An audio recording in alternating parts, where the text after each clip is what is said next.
Ladies and gentlemen, please stand in honor of the 2017 Penn Law Academic Procession.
Good afternoon, graduates of the class of 2017.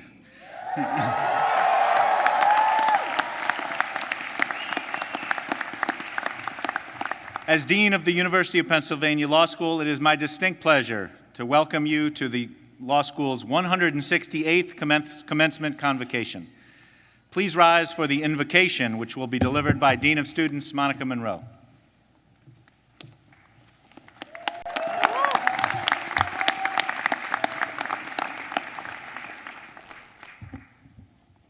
We ask for blessings on us as we gather here to celebrate the lives, the work, and the futures of these men and women. We give thanks for the abilities they have been given and for the love their families and friends have shown to them. We give thanks for the dedication of the many teachers, both inside and outside of the law school, who have helped them grow. We ask for guidance in their lives so that their labors may be fruitful and serve the highest ideals of justice. In the city that was the birthplace of American liberty, we ask that these graduates and all of us gathered here are inspired to work for justice, for truth, and for the betterment of this nation and the world. Amen. Please be seated.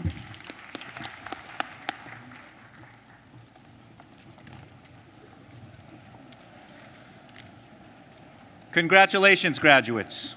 It's my great pleasure to welcome you, the class of 2017, along with your family and friends, Penn Law faculty and staff, distinguished visitors, and it is with distinct pride that I address you here today. Today we mark the completion of your law school education. I had the privilege of teaching many of you in your 1L year and know firsthand how talented and opinionated you are, both of which key attributes that will continue to serve you well throughout your legal careers. You've only in the past 3 years continued to impress me and all those who know you at Penn Law. Joining me in congratulating you and celebrating you today are my colleagues on the Penn Law faculty, large numbers of the Penn Law staff, university leadership in the persons of Wendell Pritchett, our new provost, and David Cohen, chair of the university's Board of Trustees. Here today, as so many hundreds of you are, as extremely proud parents of a graduating student in the class. We're also pleased to have an eminent world leader in the person of President Mary Robinson, and look forward to hearing from her later in the ceremony. And of course, there's a group of people here even more proud than those of us here on the stage, and that is your family, your friends, your spouses, in some cases your children. And I'd like to ask the graduates now to acknowledge these people who've done so much to bring you where you are, and certainly I share in that appreciation. Thank you to all the family and friends.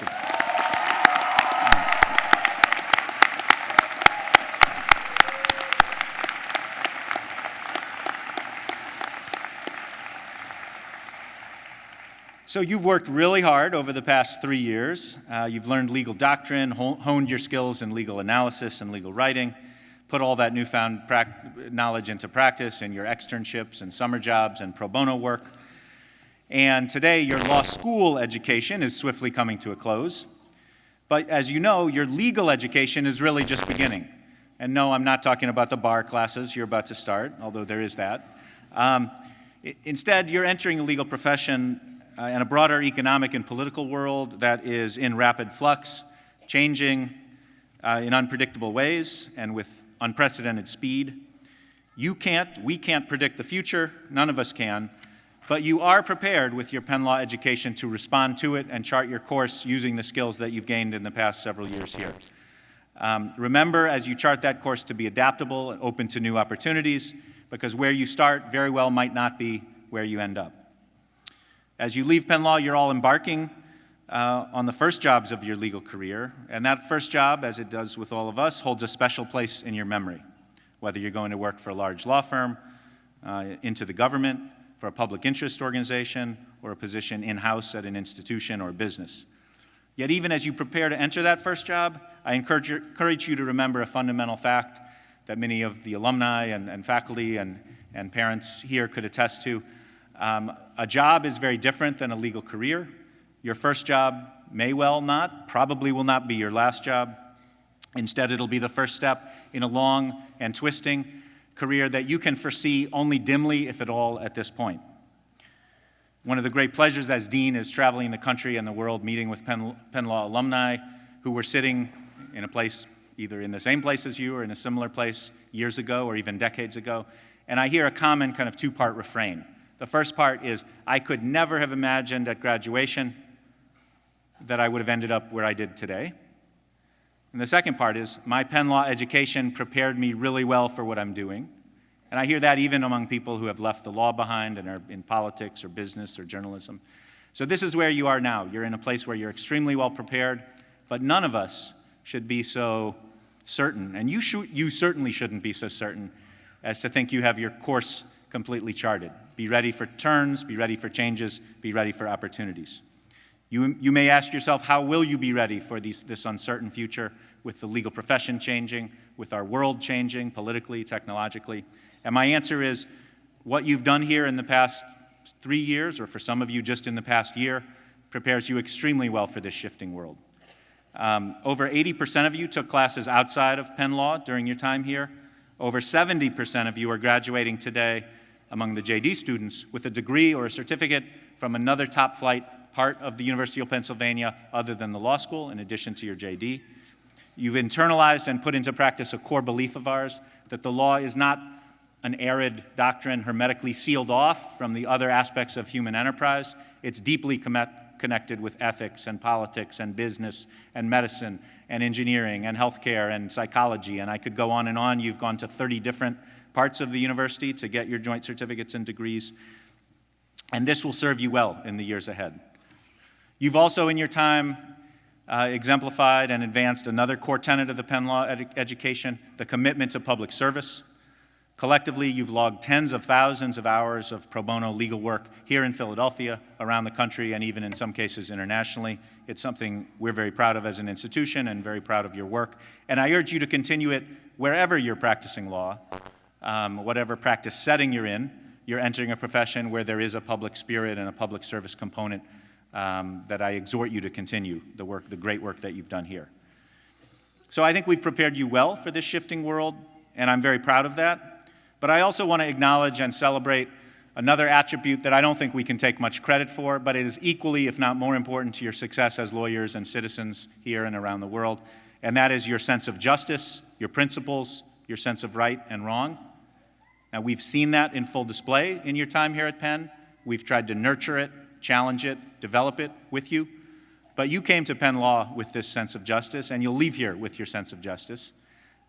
It is distinct from the legal training you got, but it is essential to the legal careers you will have. Justice, in this sense, is not the same of law, not the same as law. You know, those of us who study and seek legal reform would hope that those two endeavors would be congruent perfectly all the time, but we know that they're not. Our framers who met a few blocks from here a couple centuries ago sought to form a more perfect union. They were realists. They weren't going to form, and they did not form a perfect Constitution. The best we can hope for is more perfect congruence between the legal rules that we have and that you are so well versed in and the world of justice and a just society that we aspire to. So we didn't teach you justice. Moreover, your own sense of justice is just that. It's your own. It's not the same necessarily as the person sitting next to you or in front of you or behind you. It might not even be the same, despite all the influence from your parents or your family or those who have had a much greater influence on your sense of right or wrong than we did. You need to embrace your own principles and go through your legal career. Whatever setting you practice in, you will be more effective, more impactful if you recognize that this is antecedent to your legal training and it's something you carry with you your whole life. So hold on to it. But always be ready to challenge your sense of justice, your principles. Always be ready to revise what you think is right. And expose yourself to smart people whose sense of justice and ideals might be quite different than yours. We can learn from each other even when we disagree. So when you combine this strong passion for justice with the formidable legal skills and cognate disciplines that you've gained at Penn, you can take strong principled positions. You're poised for impactful career success. And this is what the best Penn lawyers have done for generations, and you will do too. So don't yield to those who hold opinions different from you, but also don't disrespect them or disregard them. Even as students over the past few years, I've seen you embody these principles. We haven't always agreed on everything, and we've been engaged in some of the most important topics that swirl in the political and legal world around us. You've led the discussion in many cases, and I appreciate you articulating your views while still listening to each other and respecting each other. It is core to who we are at Penn Law, and indeed a recipe that our broader society can do well to heed as well. So you're moving on today armed with this tremendous legal training, holding on to your sense of justice that you've carried with you your whole life. And you're moving into a world that I alluded to is changing rapidly, that none of us can predict where you'll be or what will happen. But one thing you can count on, and there is one constant that Penn Law graduates have referred to for decades, is that you are now and always will be a part of the Penn Law community. You will always have a home here. And this doesn't end once you have your degree, and you're joining now a group tens of thousands strong, spanning the globe, and we welcome you into this group of Penn Law alumni, and you're always welcome back at Penn Law. This will always be your law school. So I extend my deepest congratulations. I know my faculty and staff and alumni colleagues do as well, to you, the class of 2017. Congratulations and good luck.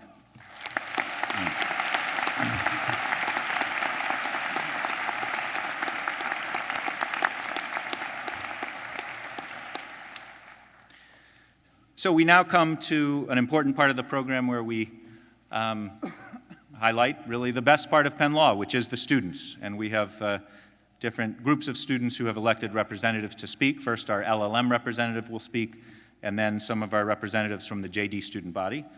So our first speaker is Mohammed Sarani, an LLM selected representative. And he represents something that's very integral to our enterprise here at Penn Law. Each year, over 100 exceptional foreign-trained lawyers, these are folks who already have their law degree in over 30 different countries, come to Penn for a year as part of our LLM program.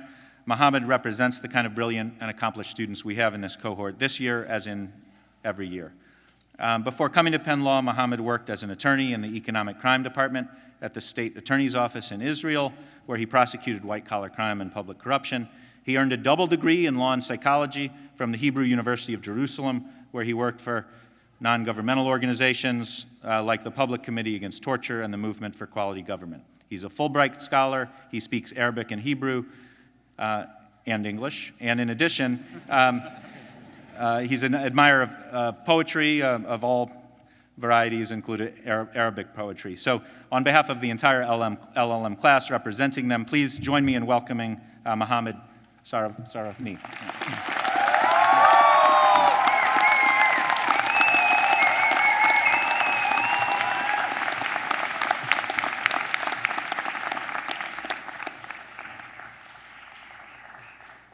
Thank you so much, Dean Ruger, for the wonderful introduction. Ladies and gentlemen, I am deeply honored and happy to be standing here today representing the LLM class of 2017. But at the same time, I feel profound sadness that the amazing journey we have all started 10 months ago is about to end. I still recall the first day of this journey, end of July. We were all gathered in the courtyard of the law school. All we wanted was to steal few moments to introduce ourselves and to get to know each other. Back then, remembering all the names seemed incredibly hard. Today, it seems impossible to forget the names of all the people we had the pleasure to know throughout this year. Even though I have to be honest, some of them are still stunningly difficult to pronounce. Frankly, when I first came to Penn Law, I was worried about being the only one coming from my country.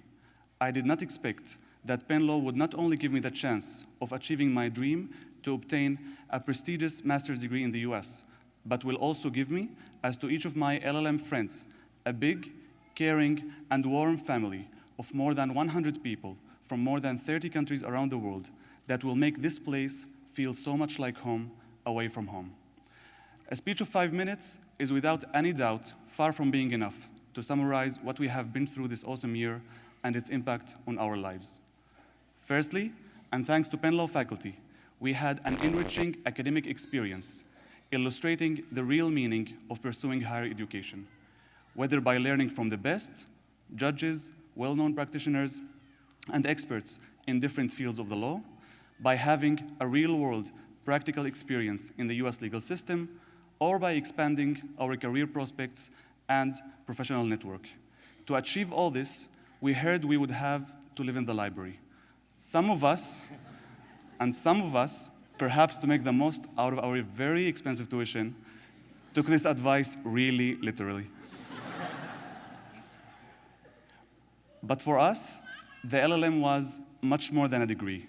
It was a life-changing and eye-opening adventure, building bridges between people from different cultures, traditions, and views in a time where the world is obsessed with drawing borders and intensifying divisions. Most of us come from places where falling in love with someone different from you is frowned upon and discouraged, while here in the LLM, you can find a Colombian dating a Thai, or a Belgian dating another Thai. We came to improve our English, and we are leaving with a rich vocabulary in many other languages. And by vocabulary, I mean a bunch of curse words. We came thinking that all we will eat is cheesesteaks and burgers. And it turns out that the weight we gained was thanks to many dishes from all the cuisines we shared. We come from places where our circle of friends is oftentimes limited to people from our own nationalities. And here we found out that a lifelong friend doesn't have to look like you, doesn't have to talk like you, and doesn't have to share the same beliefs as you. On behalf of my LLM friends, I would like to express our deepest gratitude to the wonderful staff of the Graduate Program Office, who, along with our outstanding and hardworking class officers, Javier and Ruben, made this year even better than expected. Most importantly, our sincere thanks to you, our parents, grandparents, siblings, spouses, and children. Even from far, your love, support, and sacrifice were the fuel to our success, and we could never have accomplished this without all of you. I am sure that every year, staff and faculty say that the LLM class of that year was the best they have ever had. But I am confident when they say this about our class, they really mean it. And they are absolutely right. Unfortunately, we did not have the chance and were not lucky enough to meet one of the key people responsible for bringing us all together, Matthew Parker. I hope he is proud of everything we have accomplished and knows how grateful we are for all his work. Dear LLM friends, yesterday I turned 28 years old, and I couldn't wish for a better gift than all of you. Let's blaze trails and continue to inspire from whatever country we end up in. Good luck and congratulations to everyone.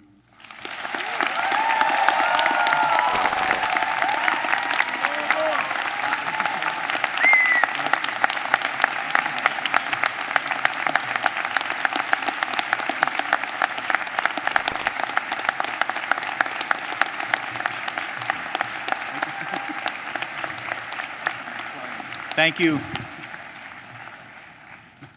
Thank you, Mohammed. And before we move on, I would like all of you to join me and Mohammed and the LLM students in thinking for a moment about Matthew Parker, who the longtime Associate Dean of Graduate Programs, who has been deeply involved in the LLM program for over a decade here at Penn Law. This is our first graduation without him. He passed tragically last fall, and I would ask for a moment to remember his tremendous contributions to this community.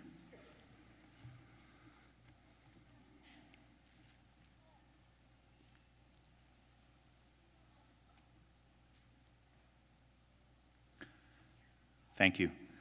The LLM program that Matt did so much to foster is still going strong, and thank you, Mohammed, for your remarks. We'll now turn to the JD speaker, Jamil Favors, who is the JD class president of the third year class. Jamil is a true leader in every sense at Penn Law. it would probably be shorter to list the student organizations he is not playing a leadership role in than it would be to list the ones he is, but he's, among other things, the JD class president, president of the Black Law Students Association at Penn Law, student chair of the Student Engagement Committee that works closely with colleagues and me on major issues at the law school, and teaching director for the James Wilson Project. Jamil graduated from Howard University in 2011, where he earned a Bachelor of Business Administration and Accounting. You may not know that Jamil's commitment to Penn Law is so deep that while his undergraduate classmates at Howard were enjoying spring break destinations much warmer than Philadelphia, he was here visiting Penn Law classes, getting an early start, even going to a legal practice skills class before enrolling here. So that's true commitment, more than 3 years of education. We won't bill you for that. A few years after that, Jamil applied to Penn Law and has come here as one of our star students. He's graduating with his JD and certificate in politics from the Fels Institute in Government. Next year, he'll be clerking for Judge Darnell Jones here in Philadelphia on the Eastern District of Pennsylvania. It's a great pleasure. Jamil, I want to thank you for all you've done at the law school over the past 3 years. I've really enjoyed working with you, and it's a great pleasure to invite you up to speak.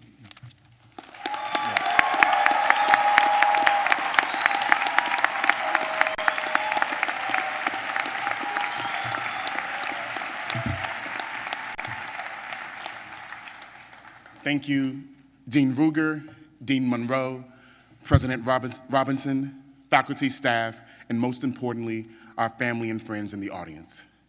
It is such an honor to greet everyone on behalf of the JD class of 2017. I would like to first acknowledge our classmate, Attica Singh, who cannot be here with us today, but Attica, know that you are in our hearts and in our prayers. I would also like to acknowledge the JD class officers, Peter, Seferina, and Joel. Know that your commitment to this class does not and will not go unnoticed. Wow. No more cramming, no more pizza diets, and most importantly, no more listening to me and everything with #blessings. But let's be honest. If I mess up on this stage, guys, we may end up as another hashtag on our Facebook page. I'm thinking it may be called GradGate. But now that it's all over, it's time for us to start thinking about service, an obligation that we all carry as future attorneys. Not service of ourselves, but service of others. With that, it is by no surprise that we are here at Penn Law, a place that prides itself on service, where the JDs complete 70 hours of service before graduation, and the LLMs complete service not because they have to, but because they understand the joy of helping another person. This service has shown up as we have protested for women's rights, shouting and marching on behalf of all of the amazing women here today. As we have paneled to find solutions for the integration of Black lives, Muslim lives, while figuring out ways to combat anti-Semitism and other forms of hate. As we have surveyed on behalf of the Student Engagement Committee to parse out our own issues as an institution. All because we understand that there has been and always will be a bigger purpose for us. We all have our own purpose and our reasons for working so hard. None more important than another. For some, you work so hard for that family member who passed before you could even graduate from high school. For another, you work for your spouse who was diagnosed with a deadly disease in your first semester at Penn Law, or your beautiful son who was born during your second year. For others, we work for our hometown communities who were rooting for us to graduate from high school, and here we are, far exceeding their expectations and graduating from the creme de la creme of legal education.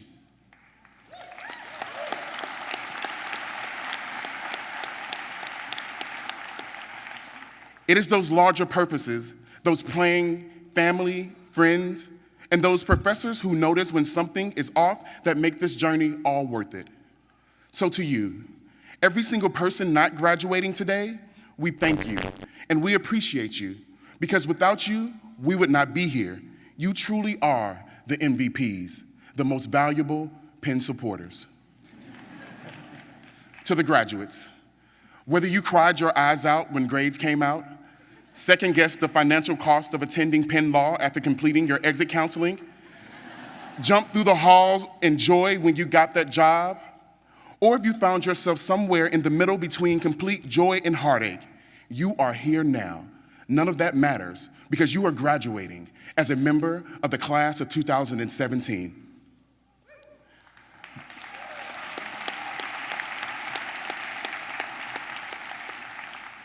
But before I finish, I would like to leave you with a feeling. And by doing that, I'll tell you a story. On the first day of high school, my principal sat each and every person down in the auditorium and delivered a message. He would say, "Everyone look to your left, now look to your right." The person sitting next to you, or both sitting next to you, may not be here by the time you graduate.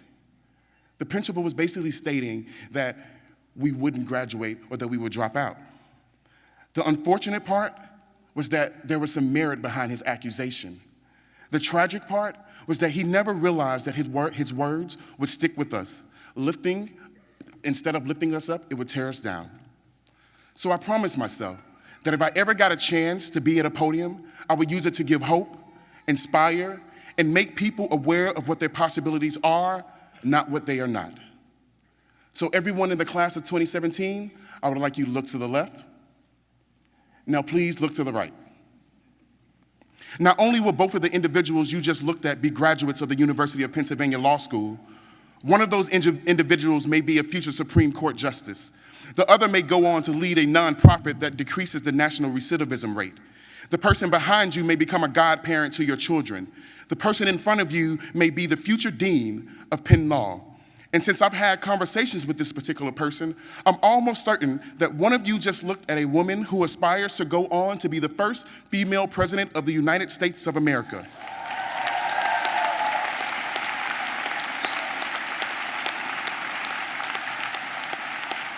And you know what? We should have faith in her. Because we may have come to Penn Law as individuals, but we will leave here as a collective of 255 JDs, 156 LLMs, 11 MLs, making us one large family ready to tackle the world. So, whatever your dreams, your aspirations, or your goals, today we graduate from an institution that makes our possibilities endless. In 10 years, you may not remember my words, but I want you to remember how you feel. A feeling of complete confidence that whatever you seek, it is obtainable. Moral of the story, you are all amazing individuals. And it has been a pleasure, an absolute dream come true, and of course, a blessing. Because somehow, a kid from the east side of Atlanta gets to leave Penn Law a better man. Why? Because I've had the chance to be amongst you all for the last 3 years. So, class of 2017, go dream, go achieve, or go be. But whatever you do, as my friend once told me, follow your happy. As always, blessings. Thank you.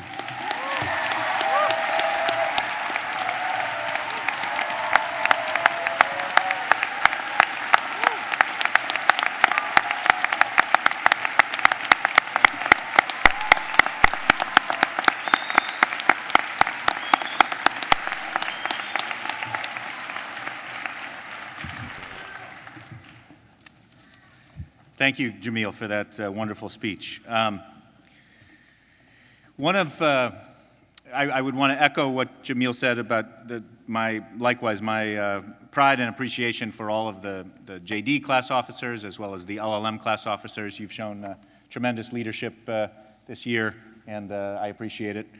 You've done a great deal for the school. We're now going to recognize another group that has done and continues to do tremendous things every year for Penn Law and for the legal education enterprise. This is our talented, committed, dedicated faculty who teaches and mentors students and writes brilliant articles and helps kind of move the law forward with their thinking. And we move to a part of the program where we recognize faculty who have been chosen by the graduating students to achieve the highest teaching awards for the relative cohorts involved. So first, the Harvey Levin Award for Teaching Excellence will be presented by the JD class to Professor Jean Galbraith by Sephirina Birch. The LLM Award for Teaching Excellence will then be presented to Professor William Ewald by LLM class presidents Javier Coronado and Vice President Ruben Lemons. And then the class of 2017 gift will be presented by class officers Joel Donkwa and Peter Fishkin. So we'll do those in turn with great appreciation, not just for the two faculty who we honor with these today, but for all of the faculty. Please join me in representing their tremendous contributions to your legal education.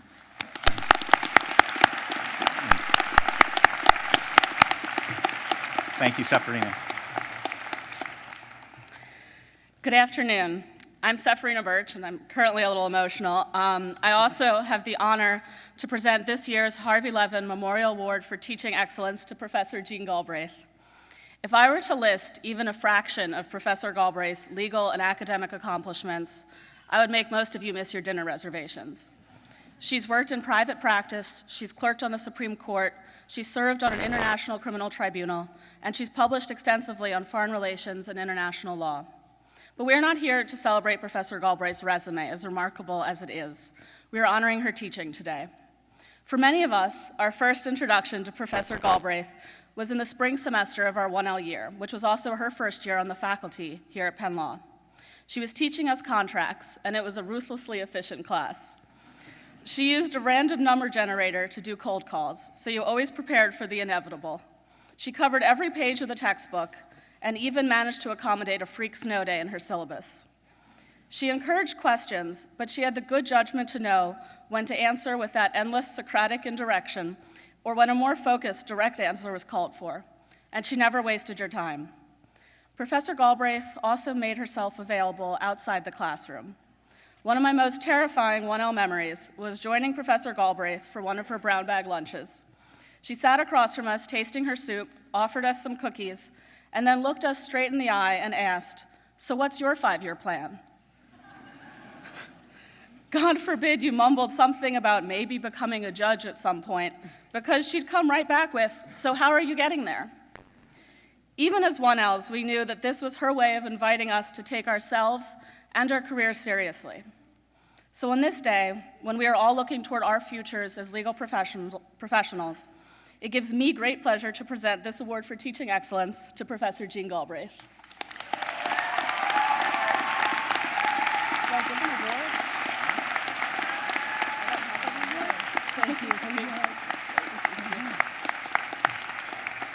Well, thank you, Seferina, and thank you, class of 2017, for this great honor. As Seferina said, I started on the faculty at the same time that you all came in as 1Ls, and you will always have a special place in my heart. And if, as Seferina suggested, there is something intimidating perhaps about some of your faculty members, let me also say that from the position of facing a group of students like you, there's also something intimidating and yet something wonderful about students who are so smart, fully prepared, and eager to engage. So keep your sense of passion going forward. And also your sense of justice, your concern for those less fortunate, your commitment to the rule of law, and your personal and professional integrity. The world needs those values.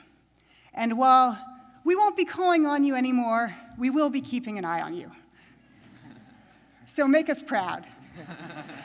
Thank you again. Congratulations and good luck.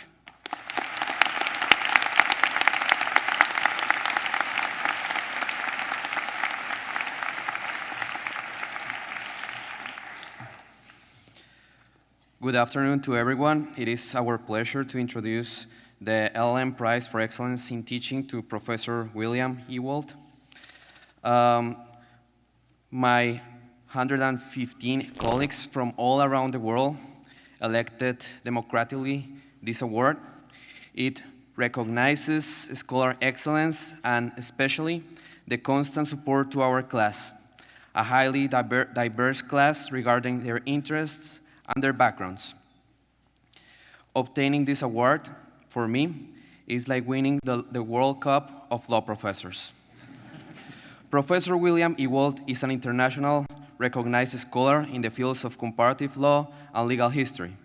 He is also one of the kindest and most dedicated professors that I have ever met. Professor Ewald was our professor of U.S. foundations. We will always remember him as our first professor at Penn, and for many of us, he was our first professor in a different country and in a different language. And that was no small challenge for him, especially if you consider the fact that he taught his classes during the summer, when the readings about congressional powers were usually competing with barbecues and pool parties. His teachings about US foundations is not the only reason why we thank him. He also shared some special views about US politics with us and introduced us to arguably the best coffee in University City. During our time in August, he took the time to get acquainted with every LLM personally during his famous daily coffee breaks, and he also guided us through our course selections for the remaining of the year. On several occasions, he expressed that he exceptionally liked and appreciated our particular LLM class, and therefore we were very lucky with his presence and long speeches at our class events. Professor Ewald did a great and successful effort in providing us a basis for our wonderful stay in Philadelphia and at Penn Law. It is our honor to grant Professor Ewald the LLM Award of Excellence in Teaching. Congratulations.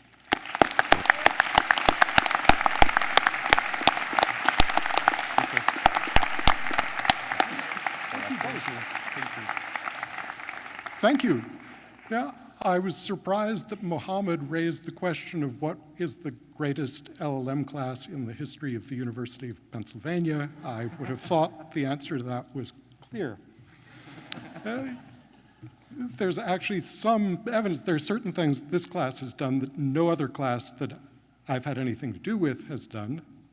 There are lots of examples, but perhaps the most striking is they thought up on their own initiative, sort of organized and ran a major day-long academic conference, which was tremendous for the law school. We all profited enormously, although it does leave a question about the quality of their social life.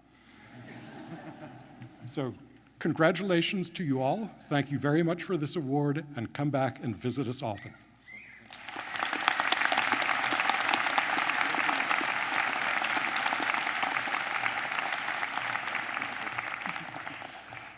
So I have this right here.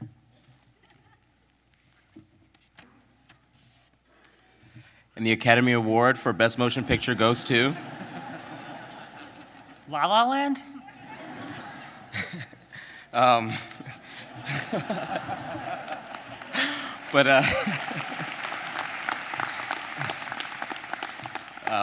But jokes aside, we're here to announce something that we are very, very excited about. We've worked all year for this, and mainly because we've had the privilege to watch all of our classmates commit their talents and their intelligence and their time to their community, the Penn Law community, as well as Philadelphia, and as well as to their careers. And they've done this tirelessly, and it was our aim as a class as well to contribute to the environment of collegiality that we've experienced as we've contributed our time and efforts to Philadelphia and the Penn Law community.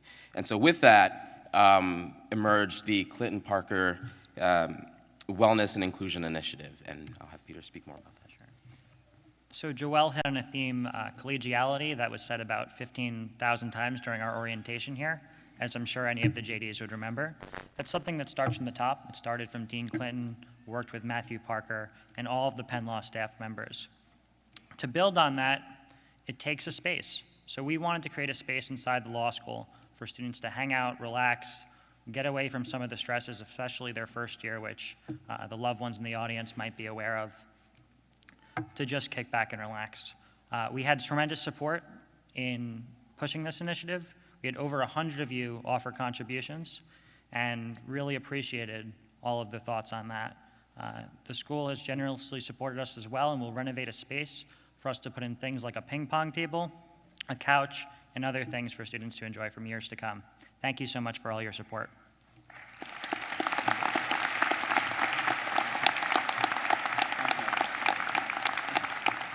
Thank you, Joel and Peter, and thank you to all members of the class of 2017 for your support. This is This is an addition to the law school that will benefit students starting immediately next fall, and your gift and your thoughtfulness and your generosity is much appreciated.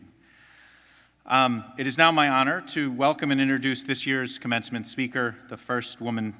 Jamil spoke of one of you being the first woman president here in the U.S. Well, Mary Robinson, our speaker, was the first woman president of Ireland. As UN High Commissioner on Human Rights, she has continued her work, and now as the UN Secretary General's Special Envoy on El Nino and climate, we are honored to have with us President Mary Robinson.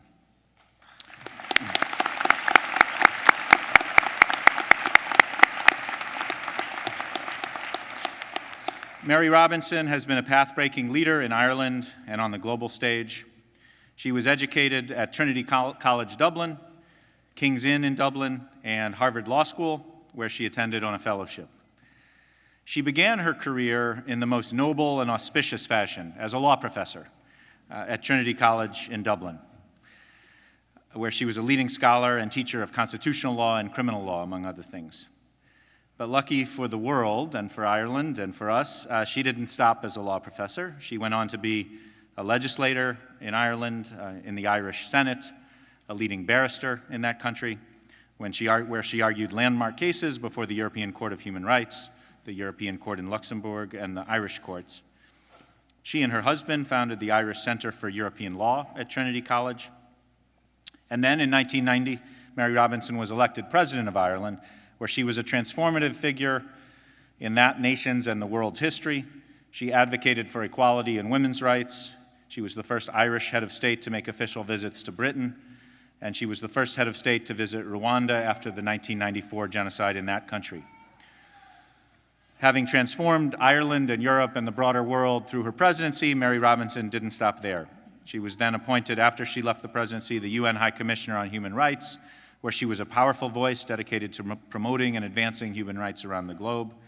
She served as the UN Secretary General's Special Envoy to the Great Lakes region of Africa and the Special Envoy on Climate Change. Currently continuing this work on climate change, Robinson is the Special Envoy on El Nino and climate, and she also has founded and serves as the president of the Mary Robinson Foundation for Climate Justice, a center for education and advocacy on sustainable development in the world's poorest countries. Throughout her distinguished career, President Robinson has worked tirelessly on the cause of human rights and government that serves the people. She has received innumerable awards and honorary degrees, too numerous to mention, but I'll close with mention of one such award here, that one coming from former President Barack Obama, who awarded her the Presidential Medal of Freedom in 2009. In a White House ceremony honoring President Robinson, President Obama highlighted not only her historic role as the President of Ireland, but her tireless work continuing as an advocate for human rights around the globe.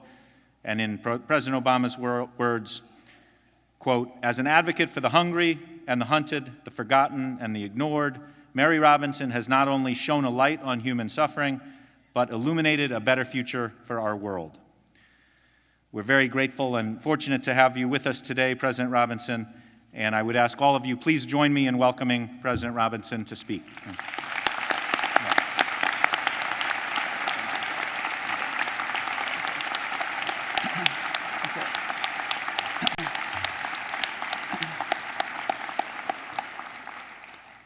Thank you very much, Dean Ruger. And could I just begin by greeting and congratulating the class of 2017, both in front of me and behind me.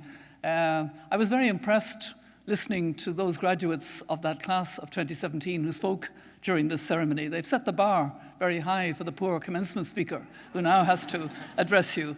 But it's always an honor to be invited to give a commencement address, and in particular in a law school as proud of its graduates as the University of Pennsylvania Law School, Penn Law, is. This is your special day. And my task is to try to hold your attention for a few minutes and perhaps leave you with a nugget of thought to take away with you as you graduate. And that's no small task. This is also a special day for your teachers and for your families, both groups basking in their sense of pride at what you have achieved. I remember how lucky I felt when I came from studying law in Trinity College Dublin to take an LLM, a master's in law, at the Harvard Law School. It was way back in the last century. I'm part of the class of 1968. So what did I gain from that year? I've always acknowledged how much I learned and gained. Students in Harvard and across the United States were protesting against what they saw as an immoral war, the war in Vietnam.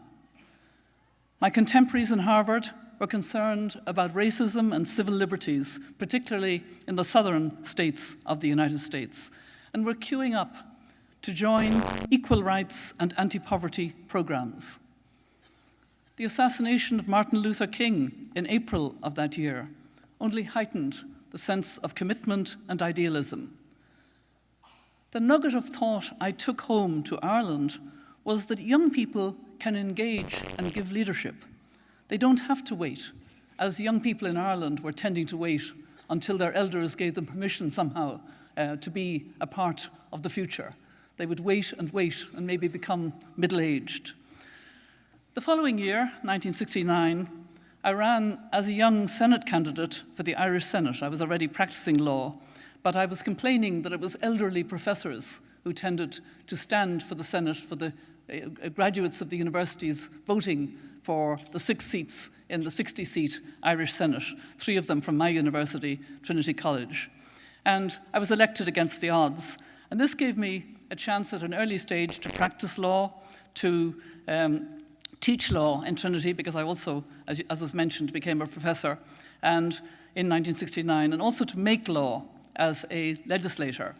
And my Harvard training gave me analytical skills, and maybe part of what's that famous Harvard Law School humility. But anyway, I introduced a measure in early 1971 to reform Irish law on family planning. It was obvious to me the law needed to be changed. After all, married women could only get the contraceptive pill if their doctor prescribed that they had cycle regulation problems. And we used to joke that it must have been the Irish weather that so many women had cycle regulation problems. And it was against the criminal law to buy or sell a condom, but it wasn't against the law to use a condom. And so all of this seemed illogical and unnecessary, and therefore it was important to join with 2 of my male Senate colleagues and introduce a bill. What I didn't understand was the deep cultural or behavioral change takes much longer. It takes time, it takes understanding, it takes discussion, it takes education. The bill made me a very unpopular figure. I was denounced in newspapers. I was denounced by bishops from pulpits. The Catholic Archbishop of Dublin said that the measure which I had introduced would be and would remain a curse upon the country, which was heavy stuff, because at this time in 1971, I was, 26, 27. And I learned a lot. We introduced further bills moving to the health area on health and family planning, and eventually the law was changed about 9 years later with a government bill. What I learned was very useful later in life, when as High Commissioner for Human Rights, I was dealing with issues of harmful traditional practices like early child marriage and female genital cutting, that you can't come in from the outside, or you can't even just by moving a bill change behavior. You've got to work at it much more deeply and from within and with patience and with time. So it was a valuable lesson to learn. The other advice for what it is that I'll give you about my own career, and of course I had a lot of negatives as well. I mean, when somebody introduces you, they talk about the positive side. I also failed to be elected twice to the lower house of Parliament, and I had other times when I wasn't seeming to be and wasn't so successful. But the one thing about it was I didn't really plan many things in my life. I did plan to get married, partly because my marriage was opposed by my family, so I had to plan hard. And after 46 years, I know I made the right decision. And my law practice evolved because I decided at an early stage as a barrister to specialize in constitutional law. And I got lucky with some early wins in both the Irish and the European courts. I was lucky to have a wonderful client called Josie Airy, and some of you may know about the Airy case.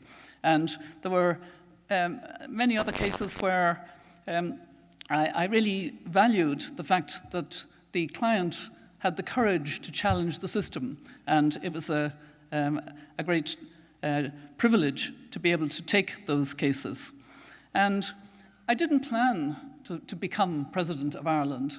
I was, in fact, retired from the Senate in August of 1989 after 20 years of serving as a senator because I was so busy with my law practice.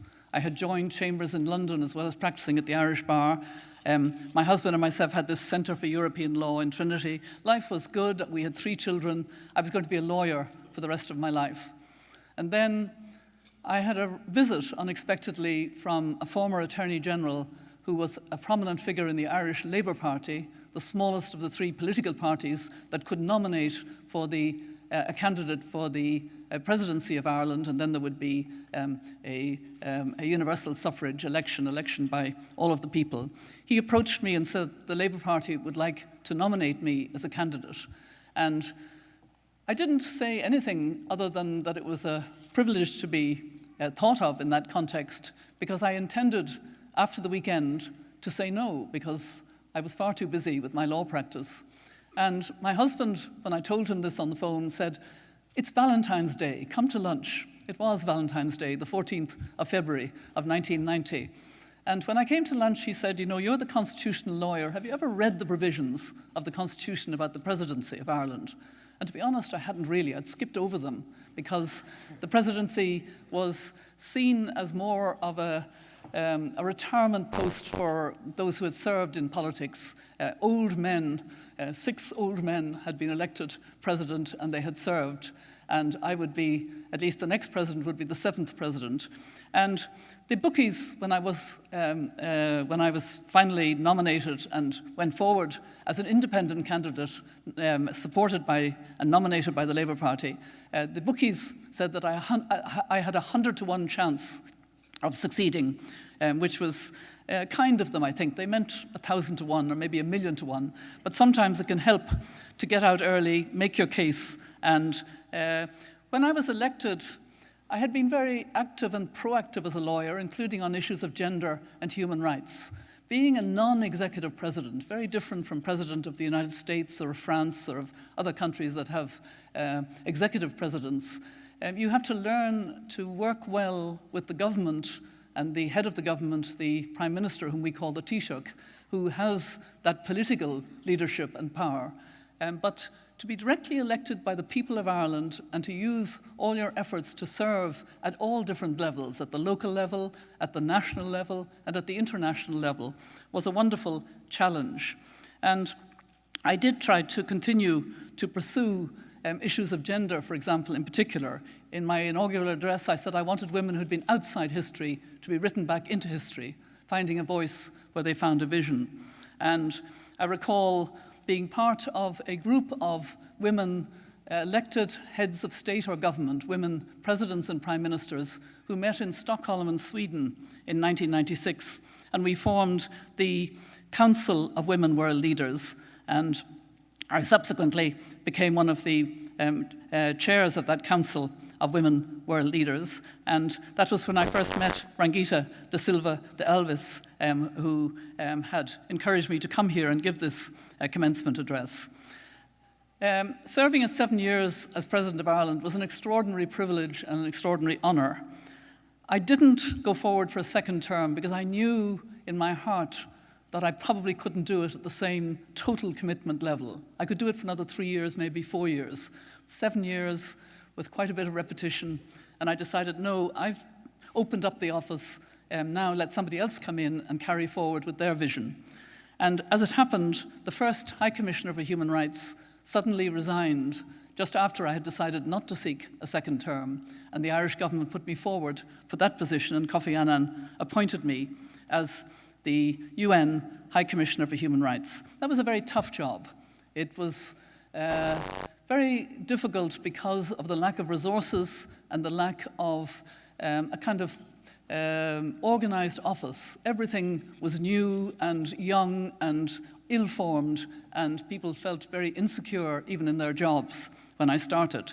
But it was great to build up that office over 5 years and to be very proud of what we were able to do. And at the same time, I had a kind of frustration because I found in giving leadership on human rights at the international level that there was a sort of divide on the two streams of human rights. The developed Western countries, developed countries in the world, the industrialized countries, put much more emphasis on civil and political rights. Obviously very important rights, freedom of expression, right to life, freedom from torture, all of those issues.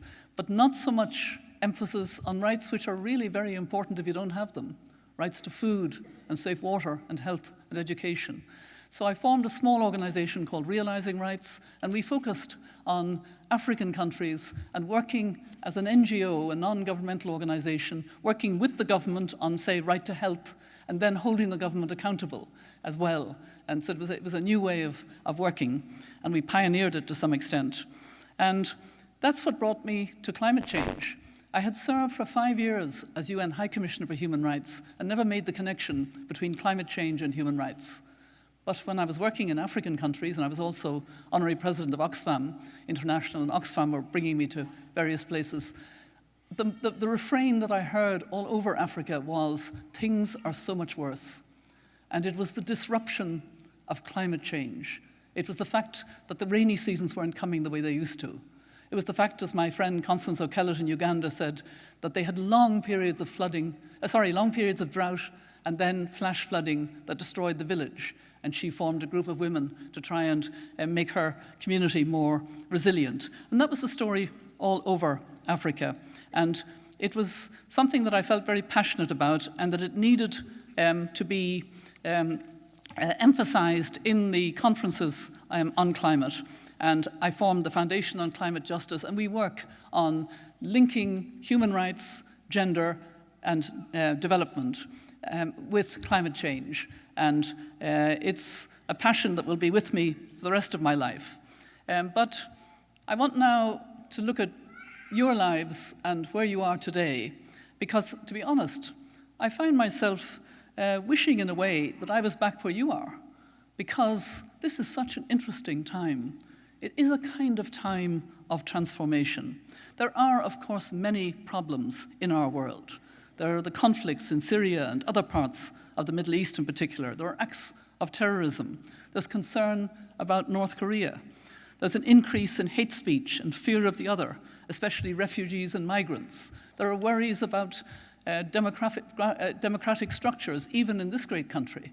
But this, nonetheless, in my view, is a time of extraordinary opportunity. 2015 was an exciting year for multilateralism. Over 190 countries negotiated and adopted 2 big frameworks for our world. And when you have 190 plus countries negotiating, it's messy. It's multilateralism, but it was remarkably successful because they agreed the 2030 Agenda and the Paris Climate Agreement to bring us into a new era of sustainable development. I was in Paris for the signing and the gavel coming down on the Paris Climate Agreement. And it was a remarkable opportunity to see the emotion that flowed from when the agreement was signed, because it was regarded as fair. People clapped and went on clapping, and then they started cheering, and then they started hugging, and then they started crying. Very unusual in an international setting. But that happened in Paris because it was recognized that something special had happened. So I want now to come, as I say, to your challenge. And before that, I want to tell you about a challenge that I gave to the International Bar Association a few years ago. It's great to be a grandmother and of a certain age, because you can actually challenge large organizations when they invite you to speak, as the IBA invited me to speak in Dublin. I'm aware that of this university's proud link with Benjamin Franklin, and I love his question, what can laws do without morals, which reflects your own motto. And this is what was at the back of my mind when I challenged the International Bar Association. I told them that the legal profession was way behind the curve on climate change, that laws were not reflecting the reality of the changes that were taking place, that they should form a task force and look into this. And they did. And this task force reported 2 years later, this was in 2012, 2 years later, in 2014, the International Bar Association Task Force published its report entitled Achieving Justice and Human Rights in an Era of Climate Disruption. And the report concluded as follows, and I quote, "The climate change justice landscape is fragmented and decentralized, due partly to the difficulty of achieving international agreement on addressing climate change itself, and partly to the many areas of relevant international legal activity, but also due to the breadth and complexity of international development and economic activity. Many areas of international law are relevant to the problems raised by climate justice, but the law as it stands was not created with the challenge of climate change in mind and is not always well suited to address it." The fact is that we created many of our laws in an era before climate change. When Eleanor Roosevelt and her commission drew up the Universal Declaration of Human Rights, they couldn't have envisaged a world where human rights and activities could be threatened by the impacts of a warming climate. The conclusion of the IBA task force that the law as it stands wasn't created with the challenge of climate change in mind and isn't always well suited to address it is a call to action for legislators, law professors, and the legal profession around the world. Clearly, there's a need for progressive climate policies and legislation, but in fact, the challenge goes beyond that. The current legal system is designed for a carbon-intensive world. This means that the law that governs all aspects of human activity, from transport and energy to health and housing and so on, is based on an assumption that fossil fuels remain the dominant source of power and energy. The challenge we face is to create new policies and law so that they drive and accommodate a transformation to zero climate resilient development. Having secured not just the Paris Agreement, but also the Sustainable Development Goals, the imperative now is implementation to reach the goals set in 2015. One way or another, the transition to low-carbon, climate-resilient development has begun. The benefits of a new way of doing business, of sharing the Earth's resources equitably, and of ensuring a bright future for today's young people and generations to come are within our grasp. Climate action is happening, and there's a choice being made by all of us to choose a transition with climate justice or a transition without climate justice. And it's happening very broadly now, which is encouraging. Cities, communities, businesses, and countries are already taking action to reduce emissions and to collectively achieve the goals set down in Paris to keep warming to well below 2 degrees Celsius and to pursue 1.5 degrees Celsius. And these actions are also delivering the Sustainable Development Goals as they embrace sustainable transport and food production, build resilient cities and low-carbon infrastructure, and improve well-being through enhanced access to education and healthcare.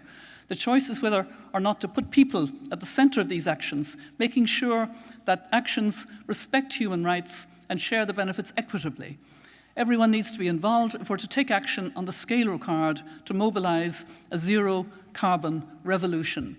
And one thing I do want to say, because some of you may come across this in your near futures, I'm very closely linked with the Business and Human Rights Resource Center. They actually have a public event every year in New York in my name called the Mayor Robinson Speaker Series, which brings together human rights people on various issues.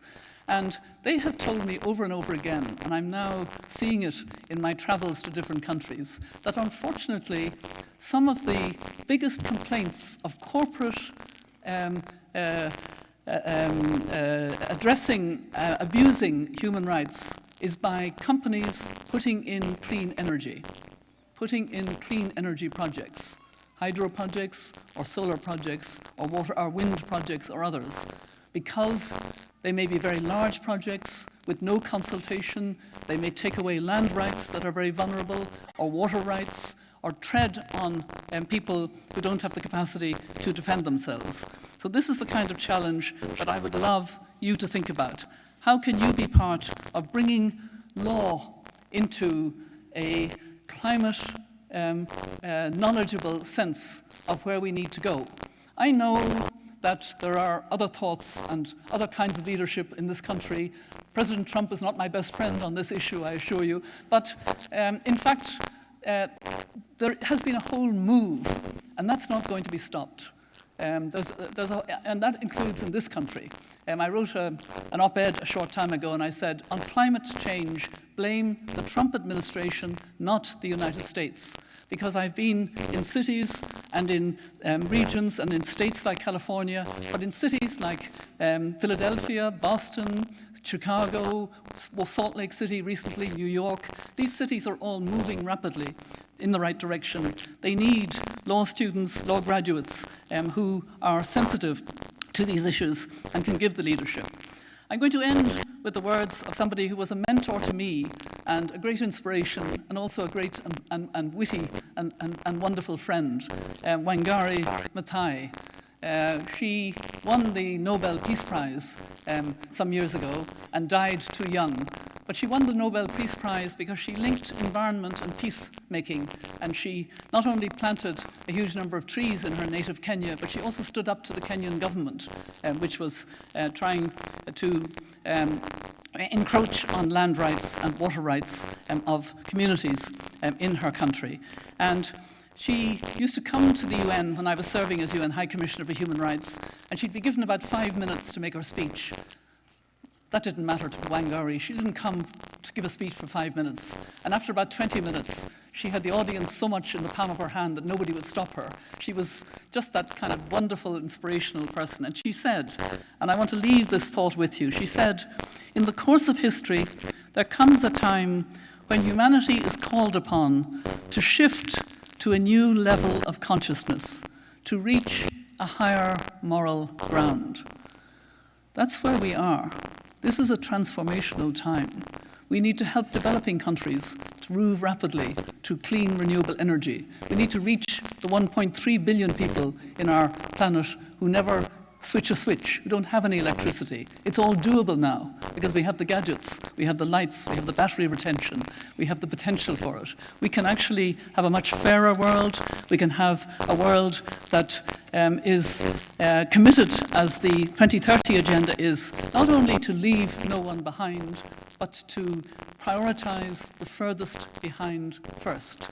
These are values which seem to me to fit with the emphasis on justice that I've heard since I came into this hall. Bring that with you and make it climate justice as well. Thank you very much.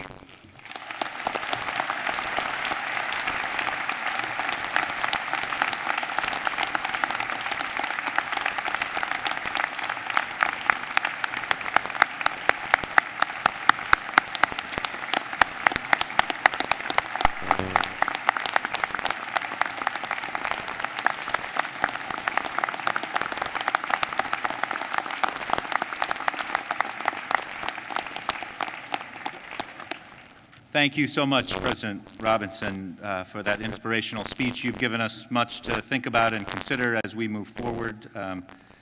The problems of this world are huge, but as you say, it's a transformative moment, and all of the graduates in this room can be a part of solving them. I think the entire arc of your impactful career is so impressive, but what's pertinent today, I think, in part for these graduates is how much you did, how involved you were, how engaged you were even in the first 10 years out of law school. And I encourage all of you who care deeply about these issues and other issues to get involved, really starting on day one as Penn Law graduates. And we will support you in that and be very proud of you.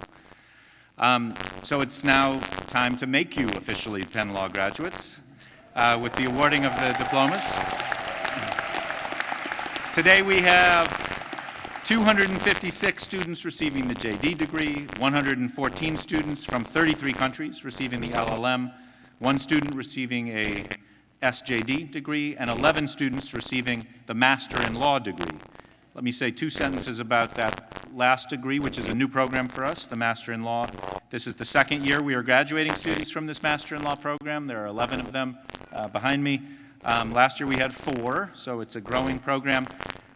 These are top professionals and graduate students from fields like social work, engineering, education, healthcare, nursing, medicine, business, and others. And it's this philosophy that imbues our JD program and LLM program that we think the law is connected to other disciplines. We think you're going to be better lawyers by taking classes outside the law school. The converse is true, and we've had tremendous success with the notion that issues of justice, legal rules, legal change are important to a much broader group of people than those who will practice as lawyers. And this is a 1-year program designed for people who want to learn about and work within that field, even as they go and are leaders in their professions. So we're happy to have all 3 of these groups of graduates here today. And now, with no further ado, nearly 400 students are going to be coming across this stage.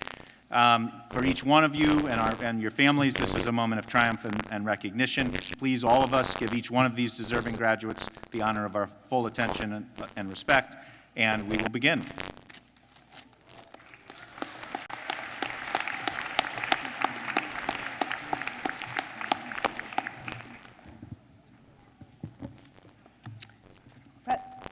President Robinson, Dean Ruger, faculty, staff, graduates, and guests, with great honor, allow me to introduce to you the Penn Law class of 2017, beginning with the Master of Law graduates.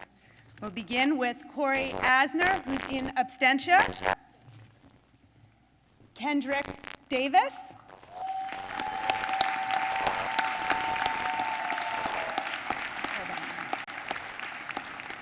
Akshay Jashnani, in absentia, Marie Cohane,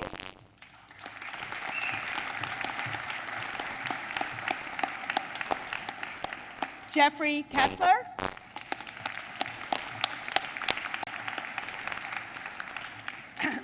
Jessica Kim Gina, in absentia, Lindsay Kirker,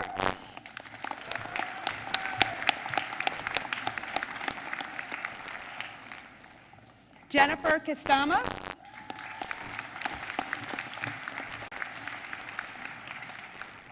Meredith Rose,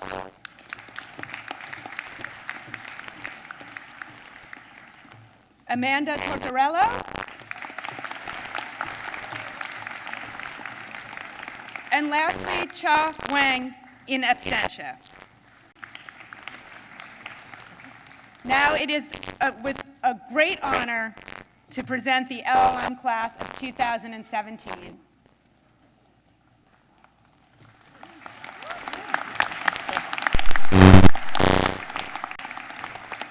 Anna Acosta.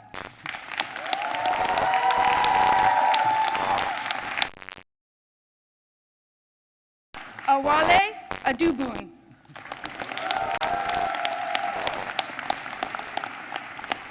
Alessandro Aiergi.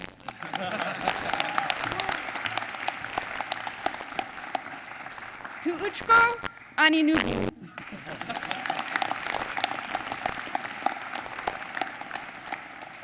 Laura Abelelo Ramirez.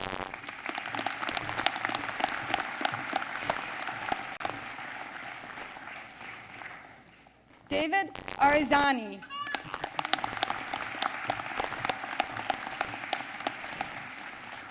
Sataisire Atlore.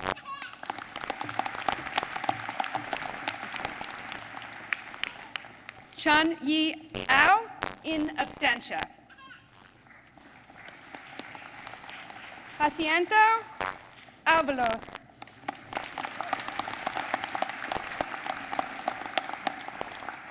Chung Woo Bai. Luana Morinelli Bastos.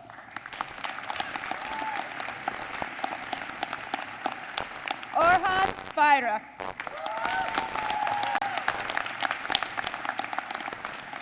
Jeremy Birch.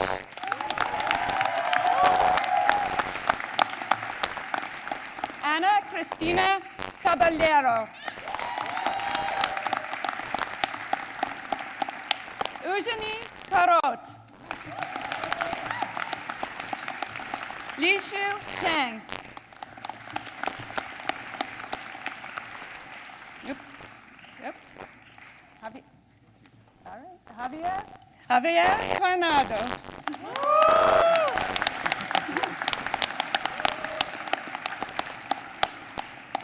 Rodrigo Cunha. Victoria Dei. Pilar Diaz. Anton Dinev, in abstention. Maria Donati.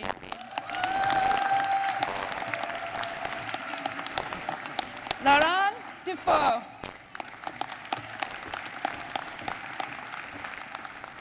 Lidzikri Dustera.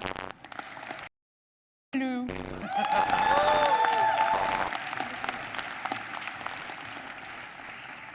Philip Arsfeld.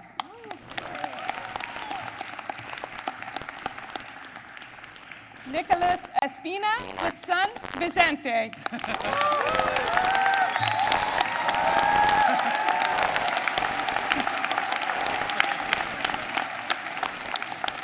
Marina Ferraga Colare.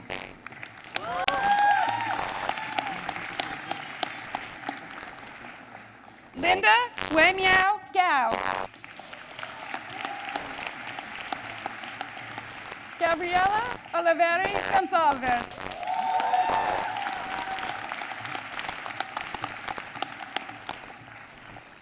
Samuel Brogan.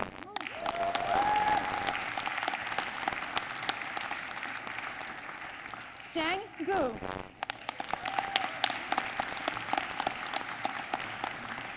Carolina Chisolini.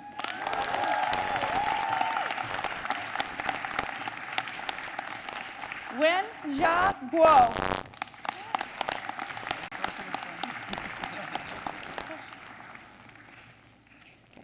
Toshihide Haruyama and Kia.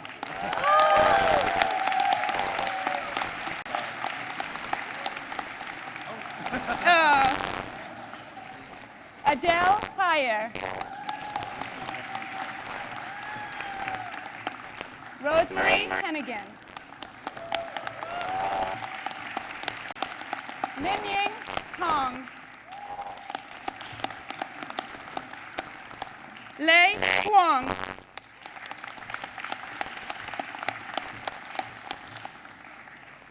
Wanlu Huang.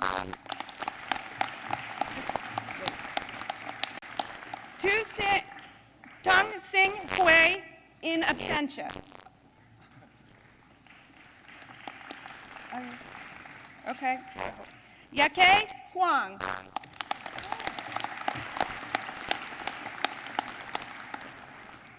Christos Yerna.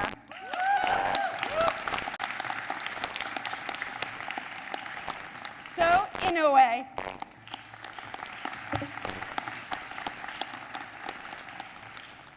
Jacob Jacksowitz.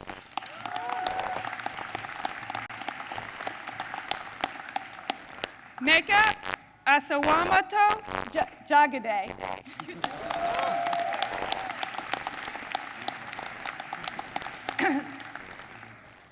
Brinda Karanam in absentia. Akihiro Kawano.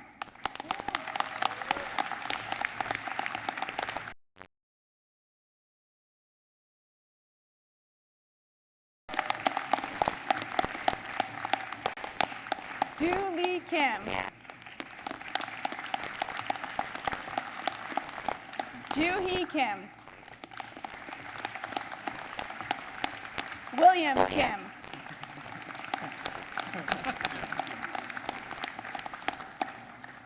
Ishian Kin. Jarata Kirinikul.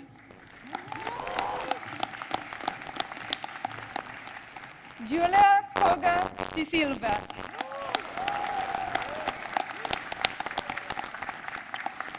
Xu Wen Huang in absentia. Shelley Ishun Ko.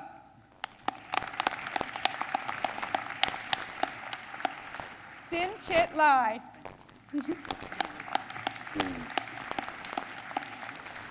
Giselle Lai.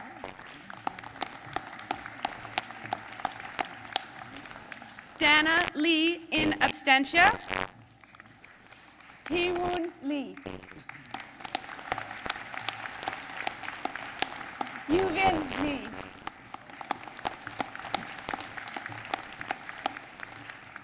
Marie Caroline Legay.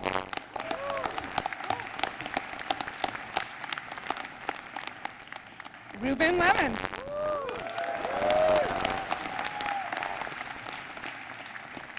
Yufan Lee. Yuhan Hong Leong.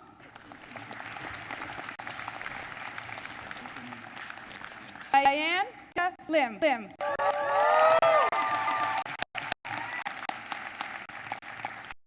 Yang Ing Yu.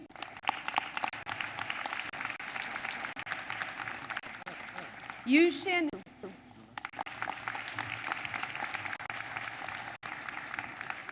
Cheng Ing Liao.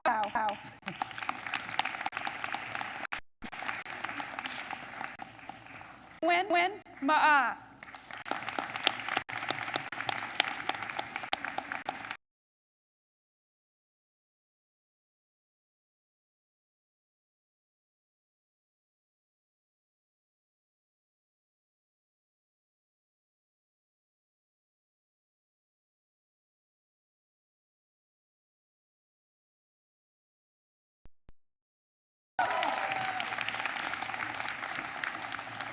Regina Mendoza.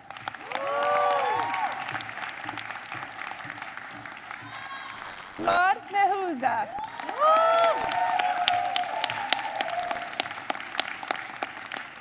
Sneha Nagvikar.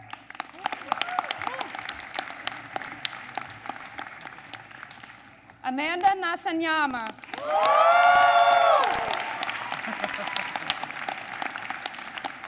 Terry Nicholson. Gillian Marie Giovanno Nobilo.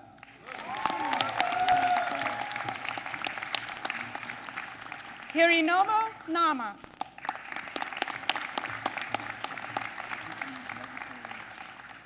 Benjamin Novoa.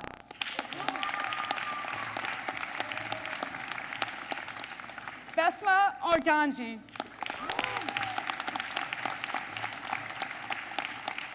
Seiji Ota.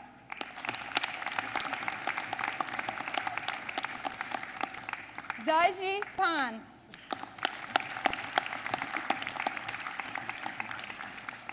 Nacha Paibumpa Leoi. Watarapa Pichawat.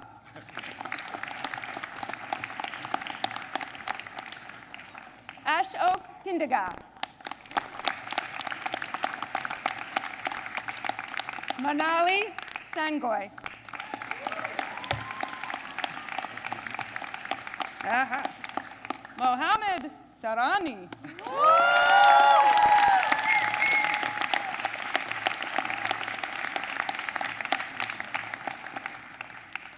Krishnendo Saita.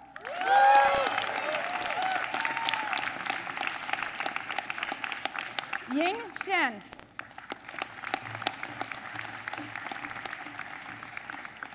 Juhi Son.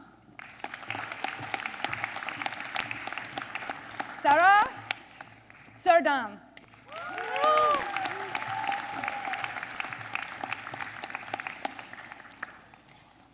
Alvin Suryoha Di Rojo.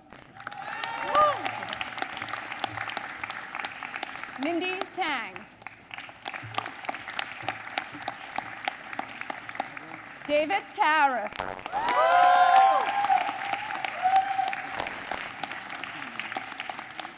Tomas Tauser.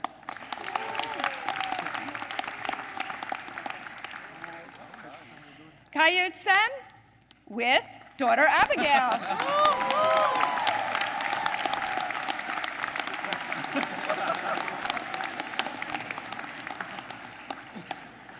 Juan Oribe.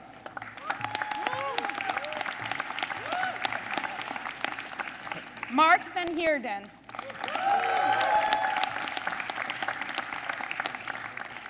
Maria Jose Villalba.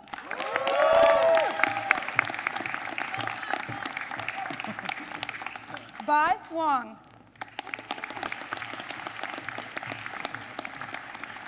Jaiwei Wu.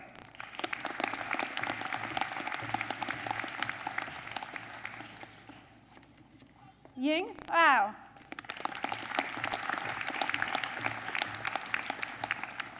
Yanling Xia.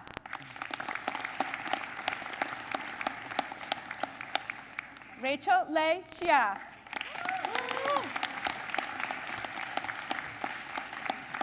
Han Chu.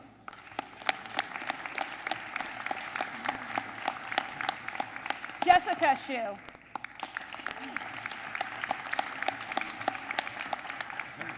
Hidetatsu Yamamoto and son Hidetora.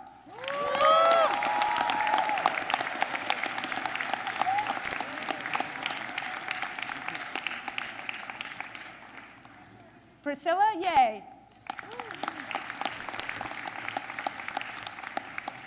Yushin Ye.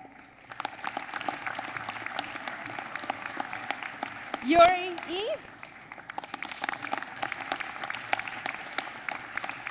Lin Jen Chow and daughter.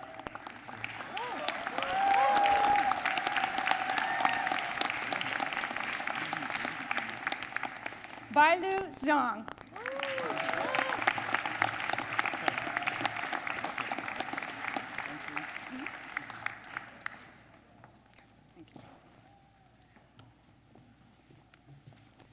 And that concludes the LLM class of 2017.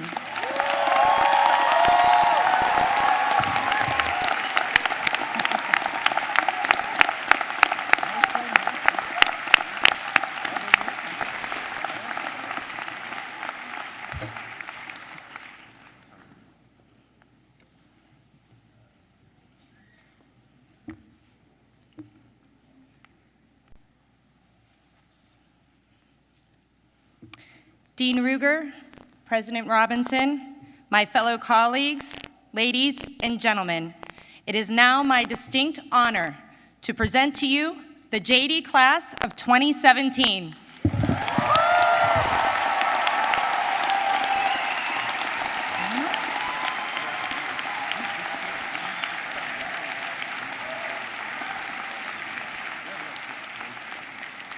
Yehudu Abramovitz, in absentia.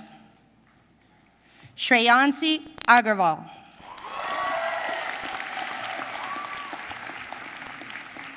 Alexander Aiken.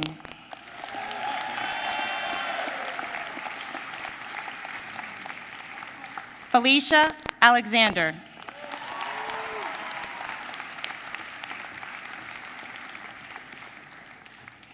Seth Allen.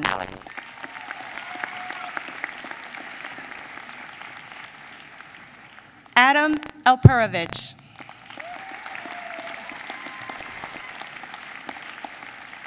Leah Andrew.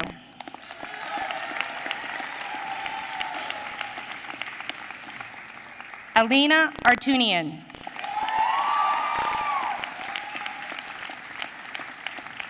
Clark Bakewell.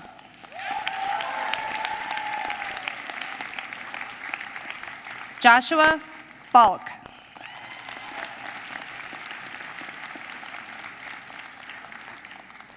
Jason Bark, in absentia.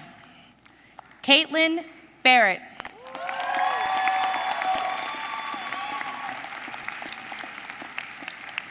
Jeffrey Bashara.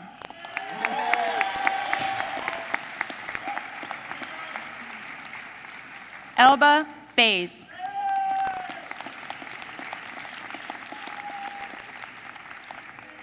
Samantha Beatty.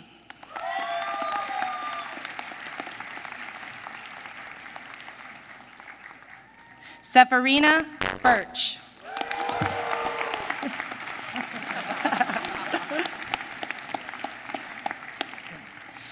We have a wonderful tradition here at Penn Law where a faculty member, parent, grandparent, or spouse of a graduate may present the diploma.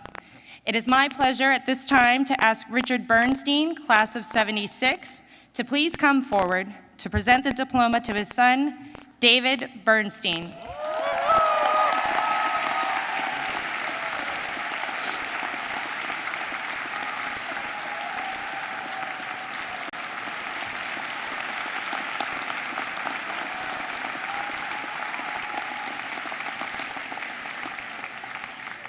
Equally my pleasure to ask to the podium at this time Crystal Berry, class of '79,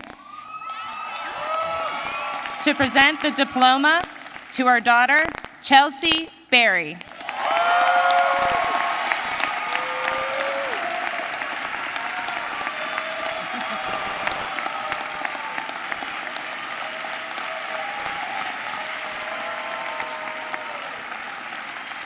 Nishay Bond. Benjamin Bistresser, in absentia. Samuel Blaustein.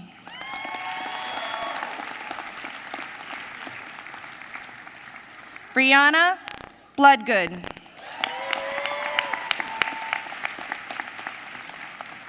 Sarah Bodner, in absentia. Kelsey Bomar.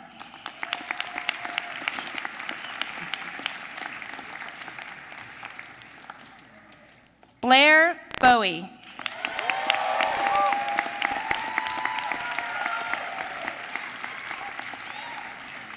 Jacob Boyer.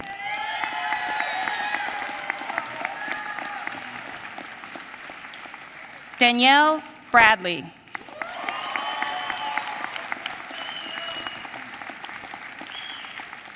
Brittany Brody.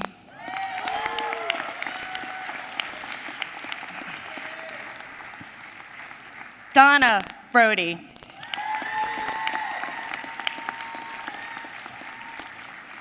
Randall Breyer.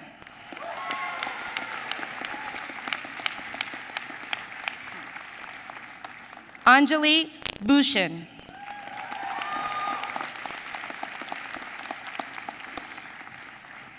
Sarah Bird.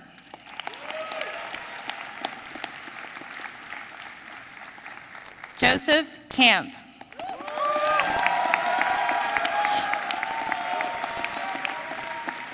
Michael Campbell.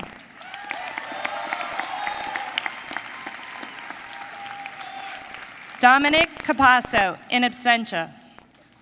Ryan Carlin.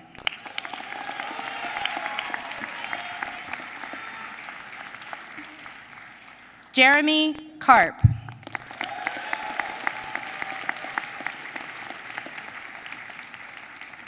Craig Castilla.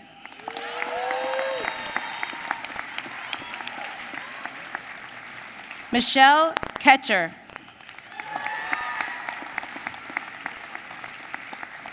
Ignacio Celis Aguirre.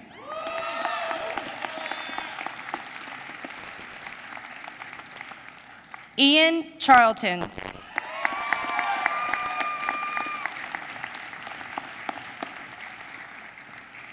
Dustin Chase Woods, in absentia. Stephanie Chang.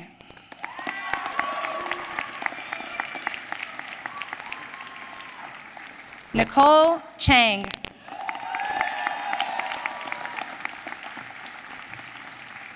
Ansoy Chio.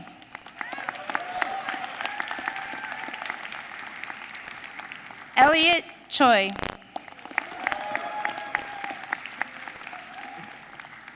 Youngjun Choi.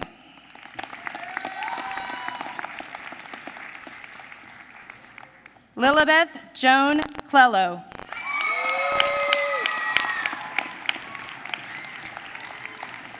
Esther Clovis.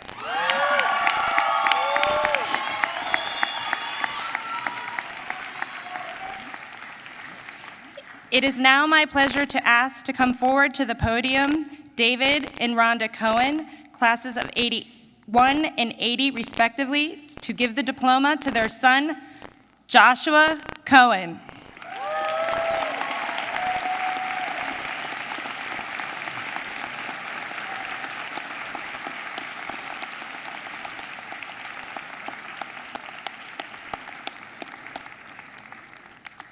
Melanie Cook.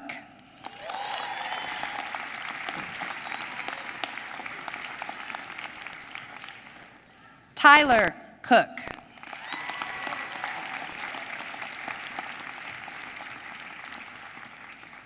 Kiara Coppell.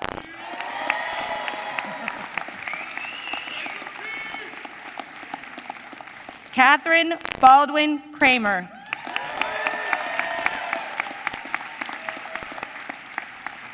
Nora Crawford. Akila Critchlow.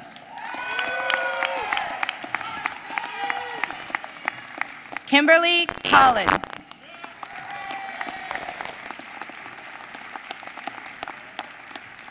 At this time, we'd like to ask Albert Powers, who's celebrating his 40th class reunion this weekend, to come forward to present the diploma to his son-in-law, Travis Cuomo.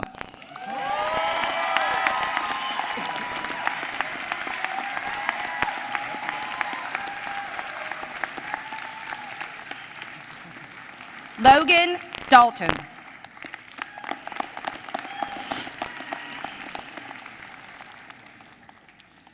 Joelle Donqua.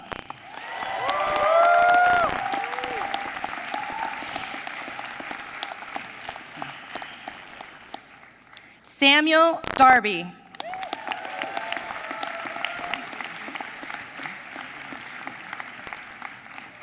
Sean DeRue.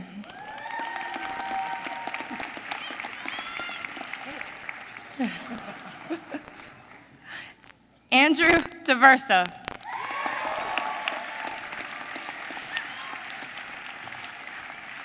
Adam Deming.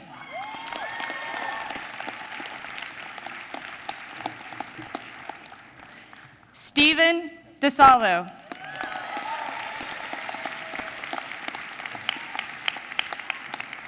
Allison DeCircio.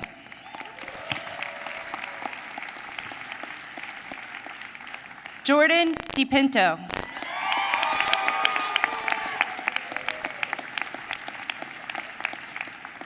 Alexandros D. Plus.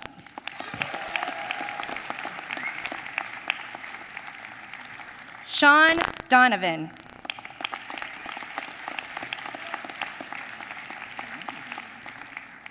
Luke Doherty.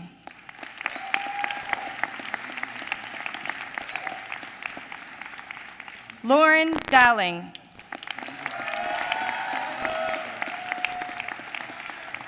Marianne Dreisbach.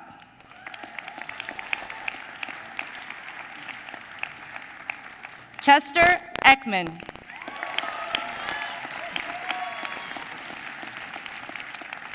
Nathan Emmons, in absentia. Thomas Farrow, in absentia. Jamil Favors.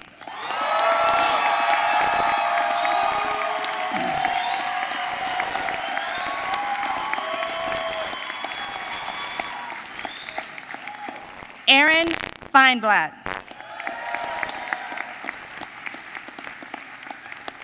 Danielle Fine.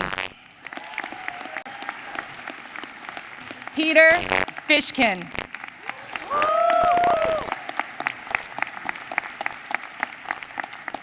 Glenn Forster.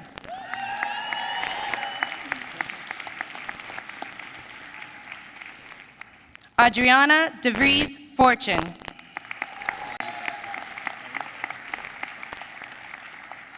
Alexander Frawley.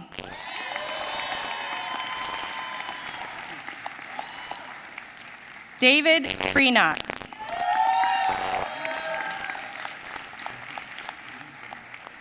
Alexander Friedman.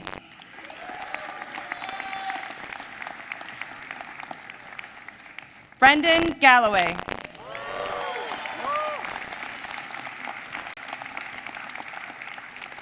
Jason Gangwar.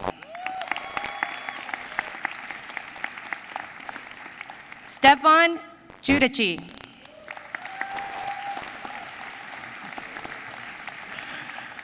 Elizabeth Gladstone.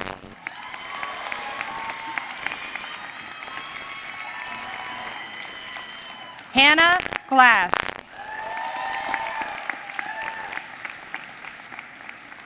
Andrew Golden. Taylor Goodspeed.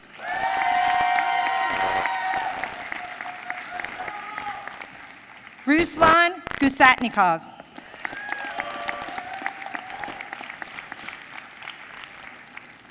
Allison Gunther.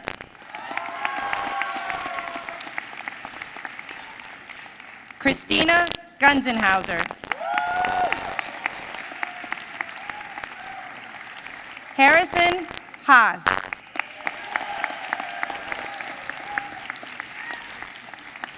We now have David Hahn with 22-month-old daughter, Maya.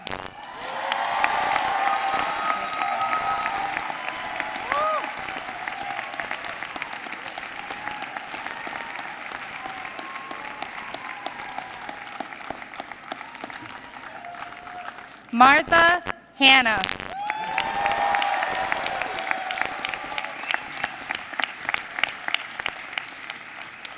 Brent Hansen.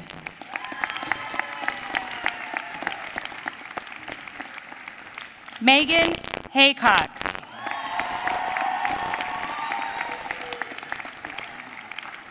Deanna Hayes.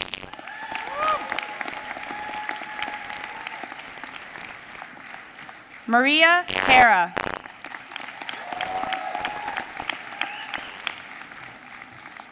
At this time, we'd like to ask David and Cheryl Hertz, both class of '88, to come forward to present the diploma to their son, Samuel Hertz.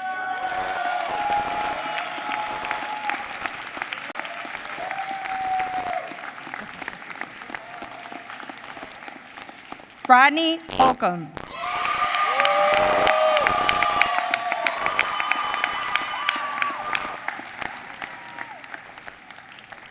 Samuel Hoy, in absentia. Jinhee Hu.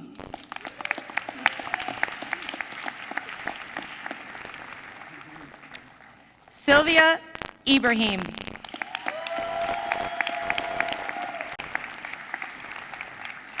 Camilla Ihenitu.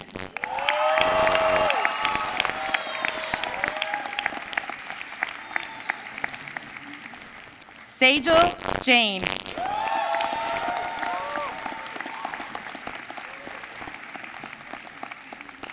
Annika Jones. Annika is accompanied by her 3-month-old daughter, Tegan.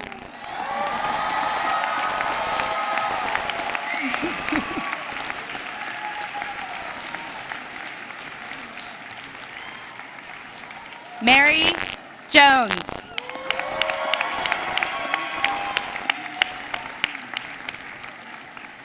Victoria Joseph.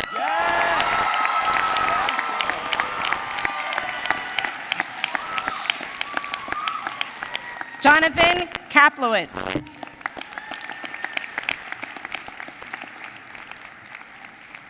Jacob Karlsruher.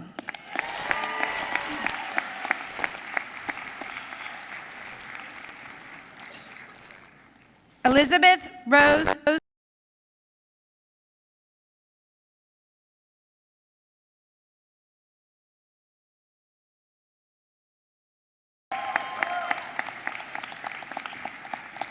Heisu Grace Kim. Inho Kim.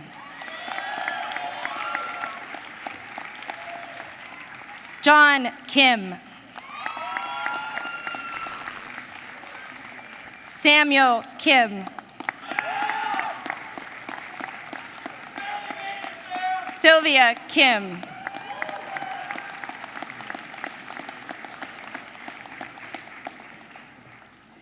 Kimberly Kirschenbaum.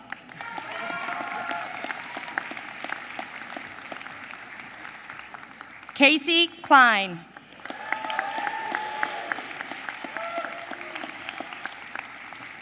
Allison Kowalski. Sarah Kramer.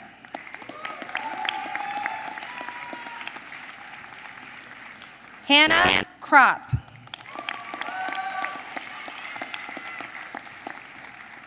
Gwendolyn Call.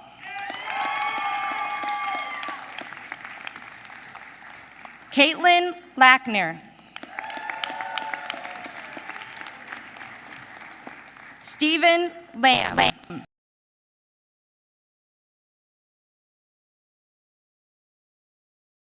Langdon.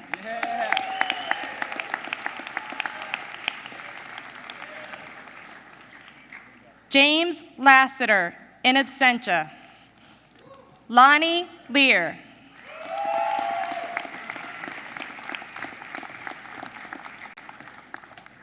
Alex Lee, in absentia. Calvin Lee.